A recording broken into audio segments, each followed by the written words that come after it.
Shalom saudara, kita kembali ke Anda Bertanya Alkitab Menjawab atau ABAM episode 282. Ini pertanyaan dari doa pagi ya, yang kami terima. Wanita. Salam Om, saya ada pertanyaan tentang firman Om Eras pada saat ibadah raya tentang mengapa Abraham melakukan poligami pada zamannya. Mohon pencerahannya Om, mungkin sangat berguna bagi keluarga Kristen. Terima kasih. Firman Tuhan mengatakan yang diberi banyak dituntut banyak, yang diberi sedikit dituntut sedikit. Abraham hidup di zaman perjanjian lama, belum mengenal Taurat, belum mengenal Injil kebenaran, belum dipenuhi Roh Kudus seperti kita. Sehingga Abraham tidak dituntut sempurna seperti kita. Ya, Anda mesti membayangkan bagaimana dalam tanda kutip primitifnya orang zaman itu. Tetapi kelebihan Abraham harus diakui, ketaatannya kepada Bapa di surga, yaitu melakukan apapun yang Allah perintahkan. Seandainya pada waktu itu Abraham diperintahkan tidak poligami, tapi monogami, saya yakin Abraham melakukan. Tetapi Tuhan sangat memaklumi keadaan masing-masing individu. Oleh sebab itu kita tidak boleh mencontoh poligami dari Abraham. Demikian pula dengan poligami yang dilakukan Daud. Daud belum hidup di zaman anugerah dan dia juga seorang raja dengan cara hidup raja-raja pada zamannya. Tetapi kita bisa belajar dari Daud, yaitu bagaimana ia seorang yang mencintai Tuhan. Dari 08579968 dan seterusnya. Salam Om Eras, saya perempuan berusia 25 tahun. Saya ingin bertanya kenapa hidup benar itu susah sekali. Saya ke gereja di Rehoboth dari kecil. Saya ikuti semua kegiatan Om. Dan baru-baru ini saya aktif dalam pelayanan. Dulu saya sering dibully, bahkan di gereja pun saya dibully saat remaja. Sekarang saya udah mulai berdamai sama diri saya sendiri. Dan berefek mental saya suka berontak. Sekarang saya udah mulai berdamai, tapi berefek mental dan suka berontak ya. Saya ingin menyakiti diri sendiri. Saya pernah ke psikiater, ternyata saya didiagnosis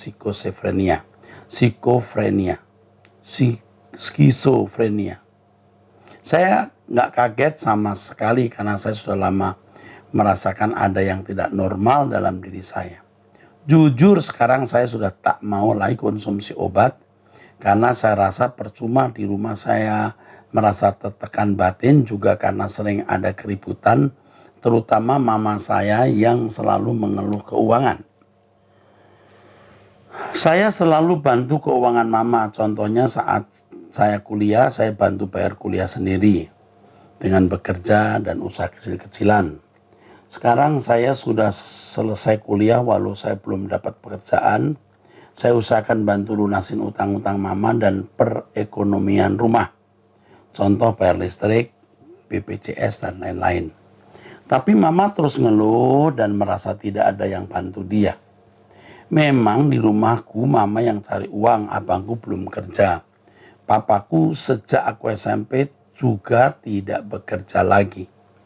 Tapi aku selalu bantu mama Om dengan hasil usaha kecil-kecilanku. Tapi kadang seperti tidak dianggap. Aku sekarang lagi apply kerjaan untuk dapat penghasilan tetap, itu maksudnya. Biar bisa bantu orang tuaku. Tapi sampai saat ini belum ada yang diterima ya. Sedihnya saat aku mengikuti tahap rekrutmen di salah satu bank, semua tahap lolos selain medical check up, aku didiagnosis ada hepatitis dan sekarang aku lagi down banget Om. Yang mana seharusnya aku sudah bekerja di bank malah ketahuan penyakit yang selama ini aku juga nggak tahu. Aduh. Aku sempat kecewa sama Tuhan kenapa ini terjadi dalam hidup aku. Dan satu lagi Om, jadi aku masih saya masih dalam proses menganalisa penyakitku Sudah beberapa minggu ini aku tes darah tapi ada yang tidak di cover BPJS. Aku sempat dengar mamaku ngeluh keluarkan biaya pengobatanku yang tidak di cover BPJS. Sakit banget om, jujur sakit. Akhirnya aku ngutang ke saudaraku untuk check up yang tidak di cover BPJS. Aku nggak mau dendam sama mamaku om, tapi aku merasakan sakit banget digituin.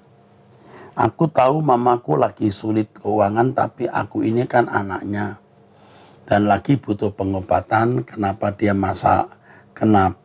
masalahkan keuangan? Mungkin om bisa kasih pesan-pesan untuk aku, beritahu aku ya om kalau sudah dijawab. Chatnya kepanjangan, enggak sayang ya. Puji Tuhan ada nomor teleponnya, kamu akan dihubungi oleh konselor kami.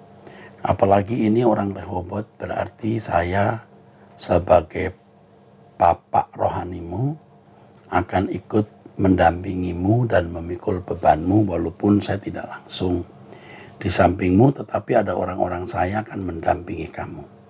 Saya senang membaca kalimat, kenapa hidup benar itu susah sekali? Berarti kamu bergumul. Berarti kamu sedang ada di dalam track yang benar. Yang kedua, saya senang kamu memiliki hati yang haus akan Tuhan. Dari tulisanmu ini kamu haus akan Tuhan. Dan yang ketiga, kondisimu yang begitu sulit sebenarnya merupakan kondisi yang sangat mendukung kamu mencari LB3. Jadi itu situasi yang kondusif untuk mendorong kamu bisa mengerti khotbah-khotbah Om Eras dan kita bisa berkemas-kemas. Beda ya kalau kamu hidup senang, tidak ada masalah, mungkin malah tidak bisa mendengar khotbah saya dan menerimanya. Yang keempat, kegagalanmu tidak diterima di salah satu bank. Kamu sudah ikuti tahap rekrutmen, hanya tinggal satu. Sebenarnya itu pasti ada sesuatu yang Tuhan mau berikan kepadamu. Tuhan mau lindungi kamu. Kamu jangan berpikir dengan diterima di bank ini kamu akan lebih nyaman, belum tentu.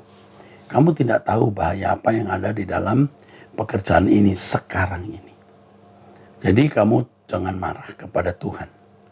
Tuhan itu maha tahu dan maha bijaksana. Belajar menyerah. Ya. Aku percaya, aku percaya, aku percaya semua yang terjadi untuk kebaikanku. Aku percaya. Ada satu kepedihan di hati saya. Psikosofrenia yang kamu derita ini tidak boleh dianggap ringan. Kamu tidak bilang, aku tidak mau minum obat.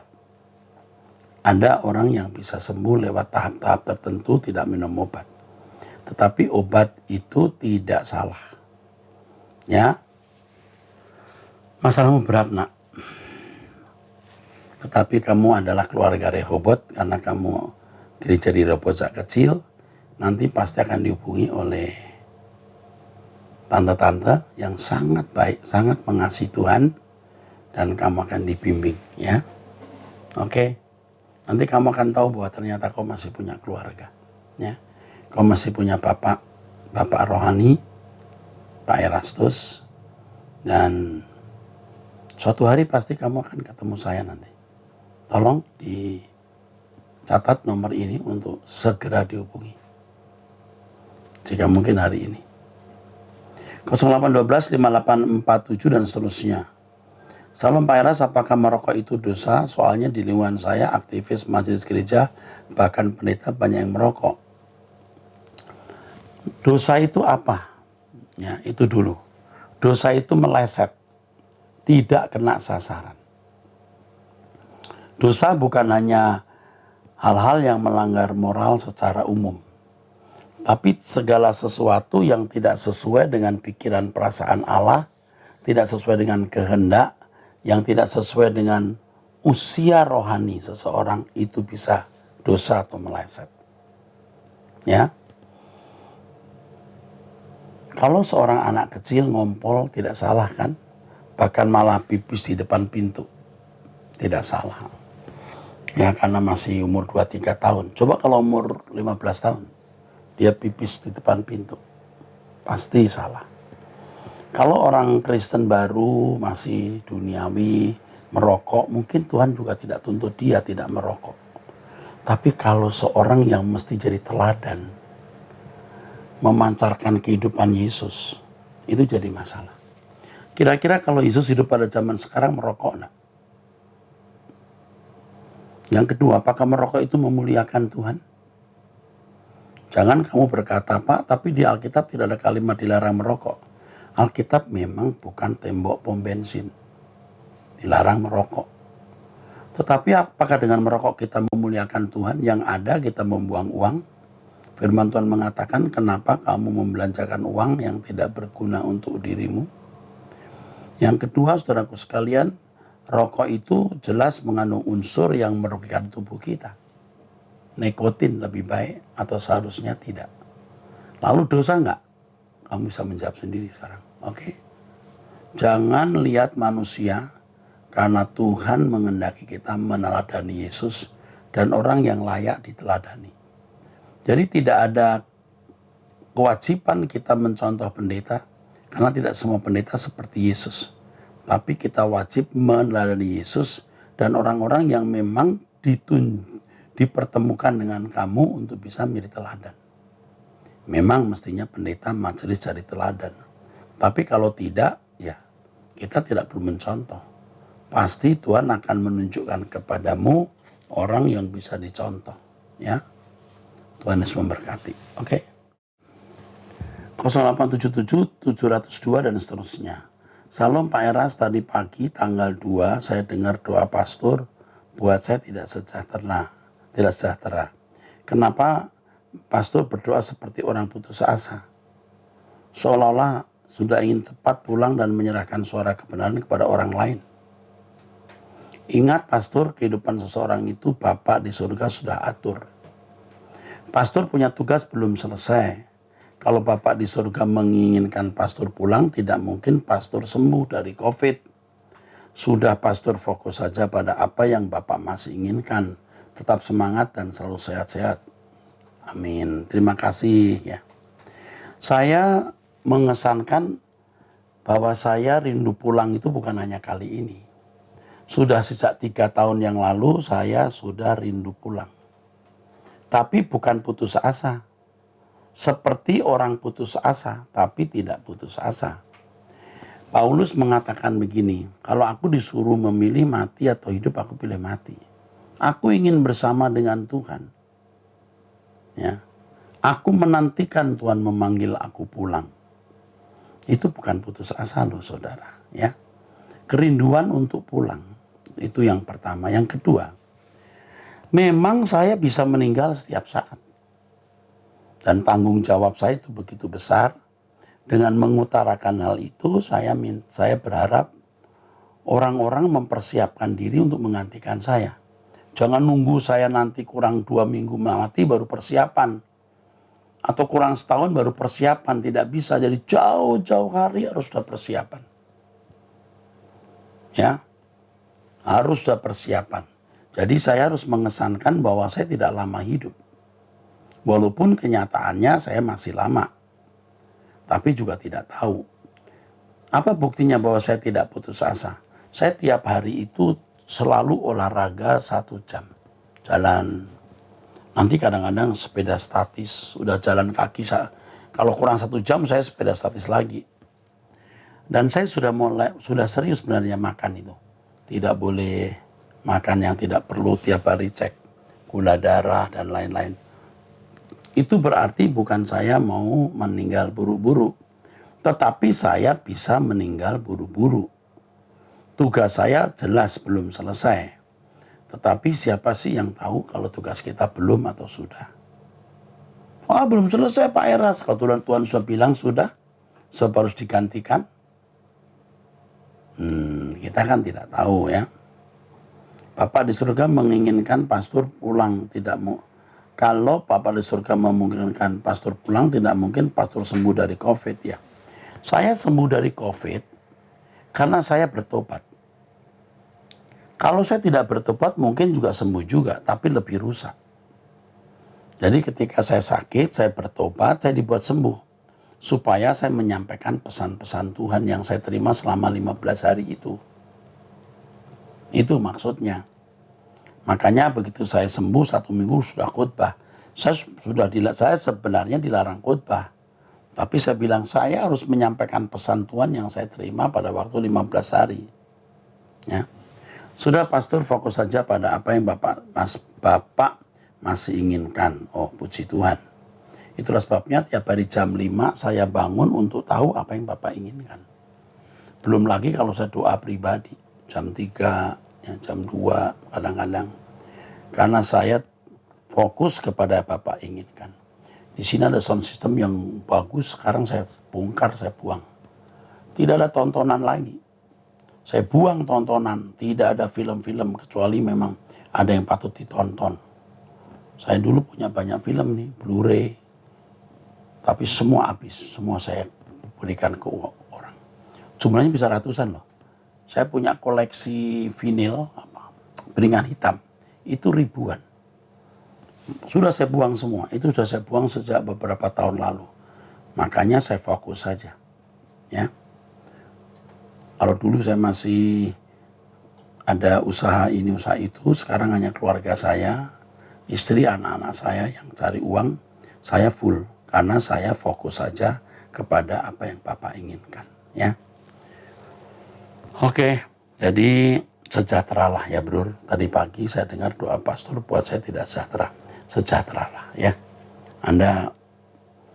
Anda ketemu orang yang serius dengan Tuhan dan saya bersyukur saya ketemu Anda orang yang serius dengan Tuhan. Kalau Anda tidak serius, Anda mungkin tidak tulis ini. Terima kasih untuk apa yang ditulis yang memberkati saya ya. Tapi percaya saya tidak putus asa. Saya semangat ya. Tiap hari masih doa pagi, menjawab abam, lalu tapping, kalau ada tapping, lalu ada acara waski, acara kebaktian ini, kebaktian itu, ada konferensi, belum pimpin sinode, pertemuan sinode, saya mengajar seminggu sekian kali, pertemuan para mahasiswa, Civitas Akademika, saudara. Belum nanti kalau pertemuan-pertemuan dengan kelompok-kelompok pendeta, ketua umum BMPT KKI. Waduh, saudara. Saya ini banyak ya.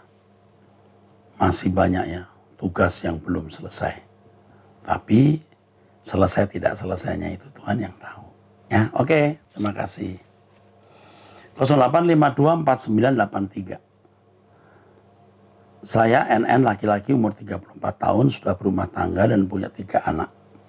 Bapak, bagaimana kita hidup menghindari segala dosa, judi online dan main wanita?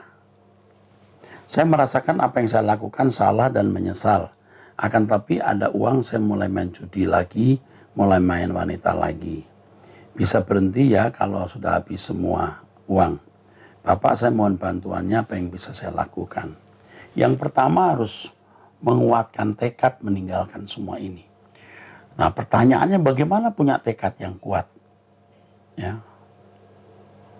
Saudara harus sungguh-sungguh mengikuti khotbah saya setiap minggu. Setiap hari turut ID ikut doa. Itu mau tidak mau. Tinggalkan persahabatan, pertemanan dengan orang-orang yang tidak takut Tuhan, ya. Dan bergaulah dengan orang yang takut Tuhan. Tekadmu harus kuat meninggalkan ini. Karena saudara kalau terus ini ya, Anda akan hancur. Dan kehancuranmu tidak bisa dibayangkan. Waduh, mengerikan sekali. Ya, mengerikan sekali. Nanti kamu akan sangat menyesal. Kamu harus melihat bahwa dirimu itu jahat. Kamu harus menyadari ada monster yang mengerikan yang membunuh dirimu, membawamu kepada kebinasaan, dan akan ikut menghancurkan istri, anak-anakmu, bahkan keluarga besarmu. Kamu kalau tidak berhenti dari judi online dan main perempuan ini, main wanita ini, kamu jadi sampah abadi. Jadi kamu jangan menunda pertobatan. Tekad itu yang penting. Ya, oke. 0818 20 290 dan seterusnya. Salam Pak Era, saya pria dari Mojokerto. Saya bertanya mengenai bagaimana rencana Allah menciptakan manusia menurut gambar dan rupa Allah. Salem Demut di Kejadian 1 ayat 27. Allah menciptakan manusia menurut gambarnya Salem, bukan rupanya Demut. Karena Demut dapat hanya terjadi melalui proses berjalan bersama Allah sehingga menjadi serupa dengan Allah, berkualitas seperti Allah. Mohon dikoreksi jika salah. Tapi dalam Kejadian ternyata Allah menciptakan manusia menurut rupanya. Kok kelihatannya kontradiksi ya Pak? Mesti tahu dari bahasa aslinya ya. Saya sudah menjelaskan ini di pertemuan sebelumnya sebenarnya ya.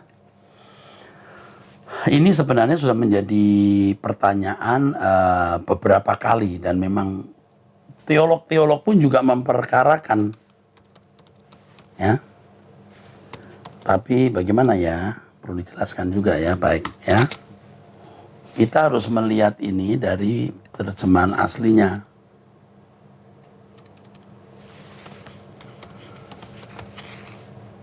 Ya. Nanti kita akan melihat, saya mesti membuka dulu. Harus bisa bahasa Ibrani baru menemukan ya. Baru menemukan maksud ayat tersebut ya. Nah ini dia. Oke, saya bacakan ya.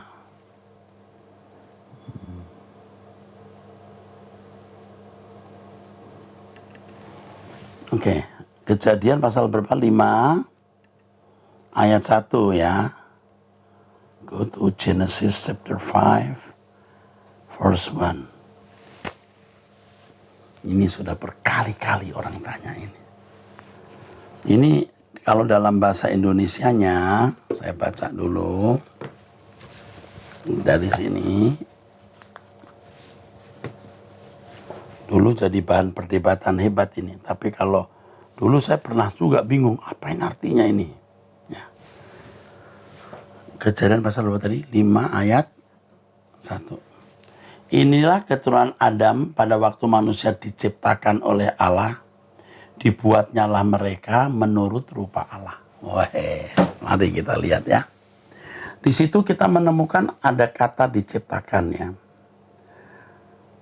Ya, pada waktu Allah menciptakan itu membara ya. Dari apa yang tidak ada menjadi ada ya.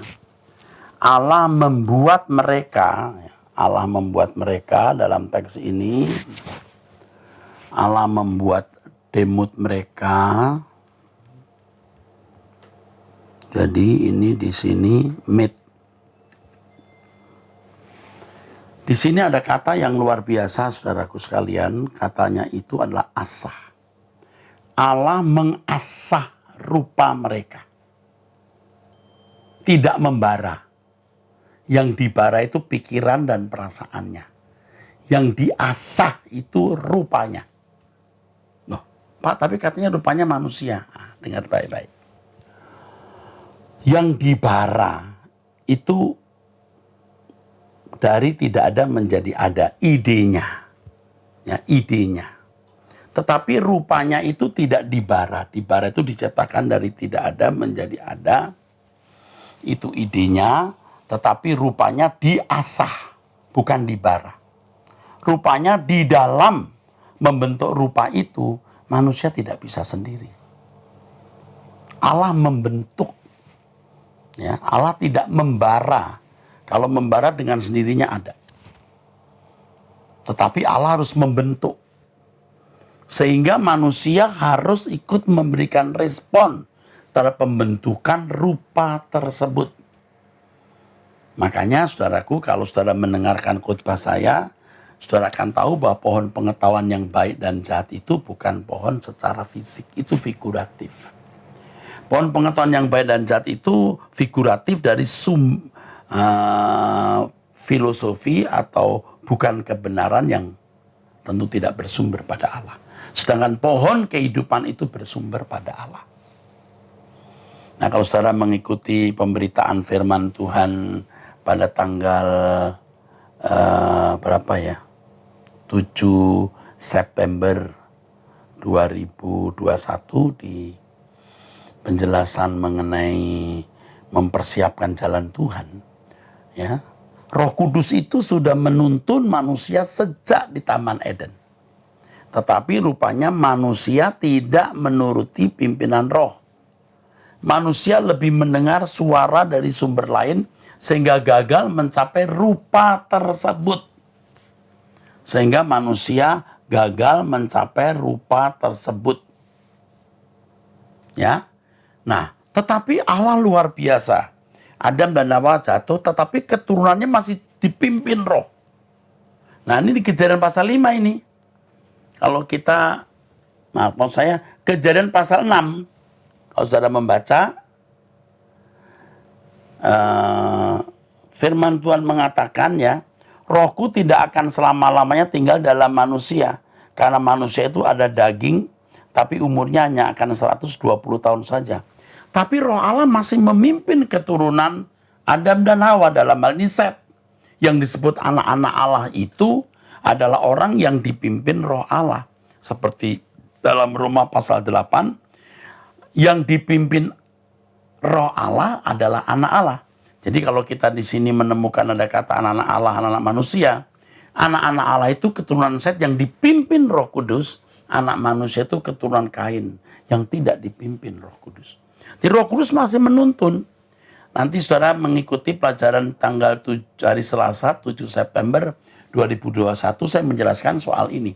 Jadi ketika Roh Kudus mengurapi seseorang, kalau seorang dibaptis oleh Roh Kudus, orang harus hidup baru dalam Roh Kudus. Sampai mencapai kesempurnaan seperti Bapa. Adam dan Hawa itu sebenarnya dibimbing Roh Kudus untuk mencapai kesempurnaan. Tapi Adam dan Hawa gagal. Jadi kalau Alkitab mengatakan ketika manusia itu mulai bertambah banyak jumlahnya di bumi, ya, ayat yang kelima maksud saya. Yuk kita lihat ya. Inilah daftar keturunan Allah pada waktu manusia dibara. Ya, itu idenya. Dibara, diciptakan oleh Allah, creatio ex nihilo. Dibuatnya, diasahnya dia menurut Demuth. Di sini Demuth. Diasahnya dia menurut Demuth. Jadi ini ayat yang luar biasa. Manusia harus dalam pimpinan roh Allah, dalam pimpinan Tuhan untuk pembentukan kesempurnaan tersebut. Ya, makanya harus bisa melihat kata dibuatnya. Ini menggunakan kata asah. Dalam bahasa Ibrani ada dua kata yang diterjemahkan menciptakan bara, yatser, asah. Nah, asah ini artinya membentuk. Ya. Membentuk dengan unsur seni. Luar biasa. Ya. Ada yatser, membentuk dengan tangan. Ya. Asah membentuk dengan unsur seni. Seninya di mana? Di dalam batin. Oke? Jadi itu yang saya bisa jelaskan. Tapi sebenarnya di khotbah saya dan dalam buku saya menjelaskan lebih dalam dari yang saya katakan ini. Tadi ketika saya menerima pertanyaan ini sebenarnya langsung terekam di benak saya kepada Bapak Sucahyo dari Mojokerto. Saya ingin mengirimkan buku ke Anda supaya Anda bisa membacanya. Ya, kalau nggak salah ayat ini juga saya jelaskan di situ. Makanya kalau orang tidak bisa memahami bahasa Ibrani, dia tidak akan bisa menjawab pertanyaan ini. Oke, sampai di sini. Kita ketemu lagi di episode yang akan datang. Tuhan berkati.